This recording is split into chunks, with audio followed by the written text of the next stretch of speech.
police nationale tient à faire une déclaration concernant les manifestations récentes et souhaite partager les informations suivantes.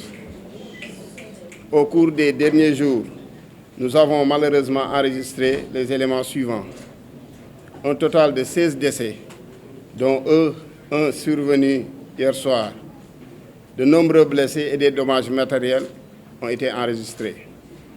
Nous présentons nos sincères condoléances aux familles éplorées qui ont perdu des proches. Nous souhaitons un prompt rétablissement aux personnes blessées lors de ces événements. Nous exprimons aussi toute notre solidarité envers les individus et les communautés affectées par ces troubles.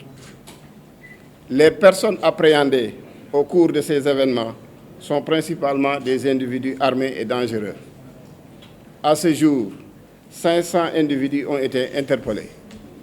Parmi les personnes arrêtées, nous avons enregistré également des mineurs et des personnes de nationalité étrangère. La majorité de ces personnes arrêtées étaient en possession de cocktails Molotov, d'armes blanches, d'armes à feu de gros calibre. Les forces de sécurité ont fait face à des manifestants violents qui ne cherchent pas à exprimer des opinions, mais qui sont plutôt engagés dans des activités subversives. Les actions notées ont visé des infrastructures essentielles de l'État, telles que les usines de production d'eau et d'électricité, les transports publics, ainsi que des domiciles, des commerces et banques. L'objectif de ces attaques est de perturber l'activité économique du pays et d'instaurer un climat de terreur parmi nos concitoyens. À titre d'exemple, le fonctionnaire de police qui a été pris à partie par les manifestants est un officier de police qui a refusé d'utiliser son arme quand il s'est rendu compte qu'il était en face de mineurs, alors qu'il était dans les conditions légales de se défendre conformément à la loi.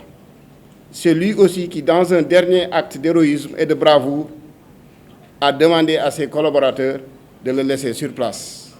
Nous lui souhaitons prompt rétablissement. Nous appelons tous les citoyens à rester vigilants. Nous exprimons notre gratitude envers les Sénégalais qui collaborent déjà étroitement avec les forces de défense et de sécurité pour assurer la tranquillité et la quiétude de nos concitoyens et protéger la République.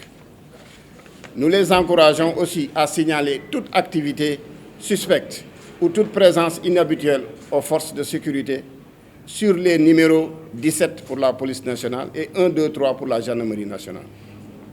Seules certaines zones ont été affectées sur le plan économique dans les deux régions que sont Dakar et Ziguinchor. Actuellement, la situation est maîtrisée. La situation est revenue au calme et à la tranquillité.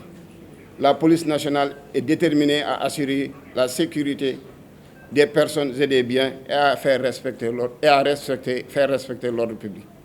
Je vous remercie.